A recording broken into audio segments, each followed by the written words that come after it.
Ask yourself this question: how is this helping you gain more empowerment in your life? If you ask yourself that question, see, it's not what happens to you that matters. It's how do you take what happens to you matter and move it on the way versus in the way. So if you look at it and say, how is this helping me get more of what I want? How is this helping me grow? How's it helping me? Then you'll move towards it rather than stay in the story of it.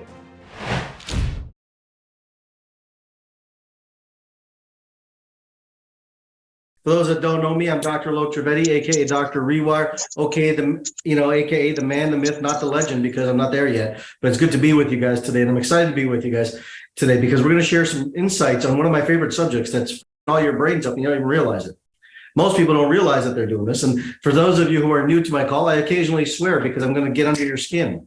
I'm going to wake you up and I'm going to have you shift differently about money because you think that money is one thing. It's not. That where you are today is currently, right now, exactly where you are based on the frequency of money that you have. It's based on the frequency of consciousness that you have around money. So if I say that's supposed to trigger you to sit and say, hold on, maybe I'm thinking about something differently. Maybe I'm supposed to charge something differently. If I say something inside of that, my job here today is not to be your friend, to be your confidant. It's to get you to wake up. Because if we don't wake up today with our own life, our own finances, our own reality, what's going to happen is that the world is going to come crashing down.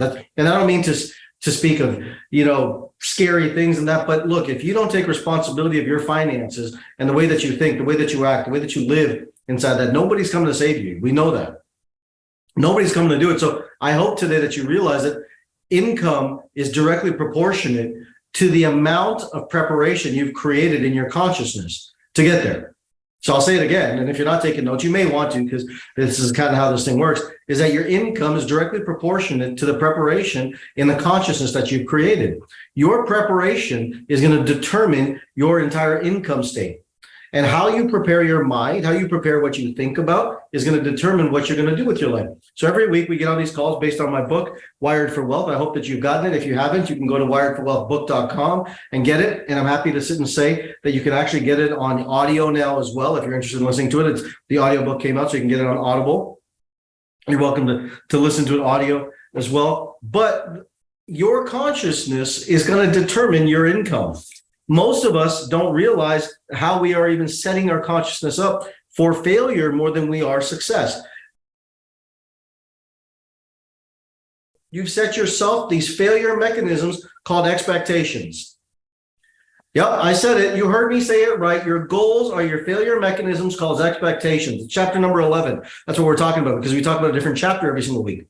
Most people set these goals, these targets for themselves, and they don't realize they actually set these false expectations of their reality. And their false expectations of their reality is what creates a consciousness of dopamine chasing, adrenal burning out, hypothalamic exhaustion, testosterone exhaustion, cortisol increasing, cholesterol increasing, fanaticism to try and chase something that's not even in a paradigm of what you ultimately really want. It's something to make yourself feel better. Can you see that I'm fired up today? Are you guys fired up with me? Because I'm going. I'm on today. And so this section on expectations is so big.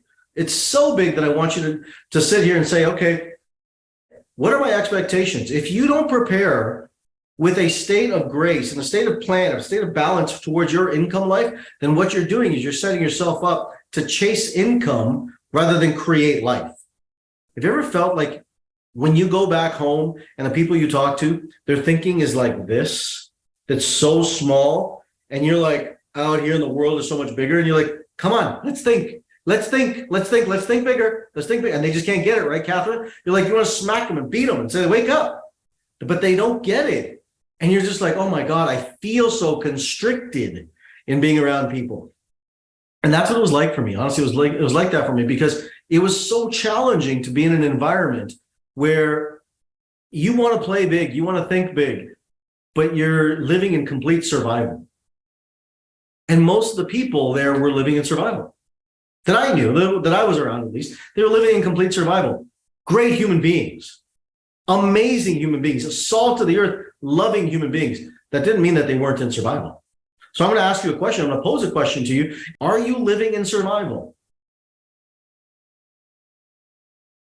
If you're living in survival, listen to what I'm about to say. If you're living in survival, it's simply because you have an expectation of the world that's not matching your reality.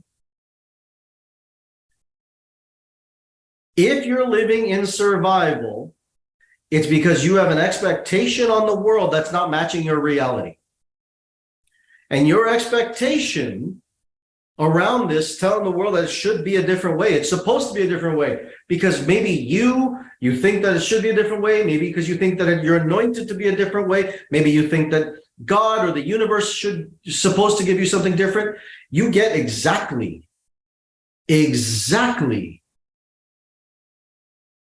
what frequency you've learned to love. If we put our goals to sit and say, hey, look, I want to make $10,000 a month. I expect to make $10,000 a month or $20,000 a month or $50,000 or $5 or $2. I don't care where you are in your life.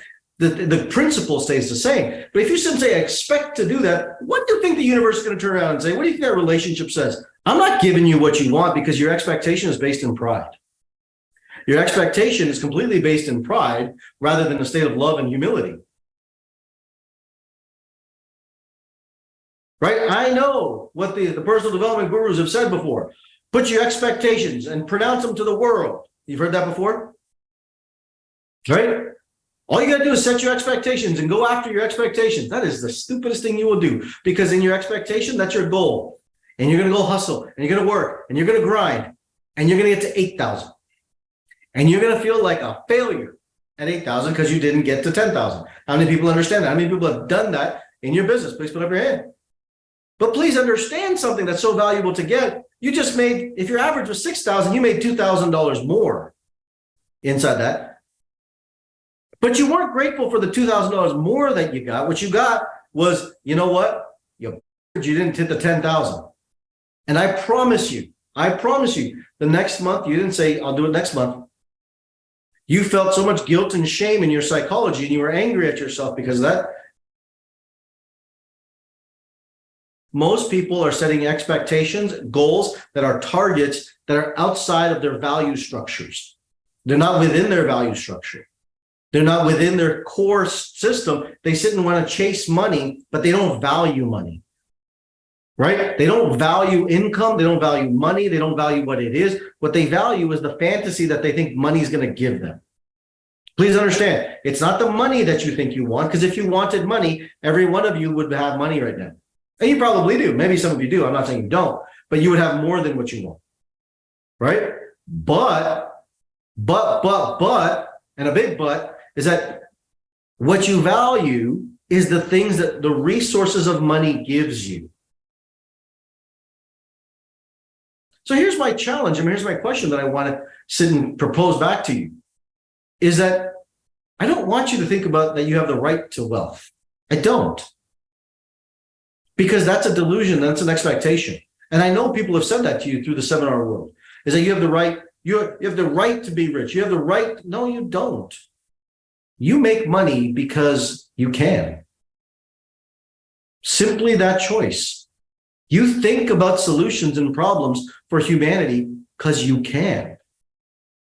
And because of that, you get paid. It's not an expectation. It's not a delusion of more money or more income. It's simply about doing something that you, in your ability, can. Ask yourself this question. How is this helping you gain more empowerment in your life? If you ask yourself that question, see, it's not what happens to you that matters. It's how do you take what happens to you matter and move it on the way versus in the way. So if you look at it and say, how is this helping me get more of what I want? How is this helping me grow? How's it helping me? Then you'll move towards it rather than stay in the story of it.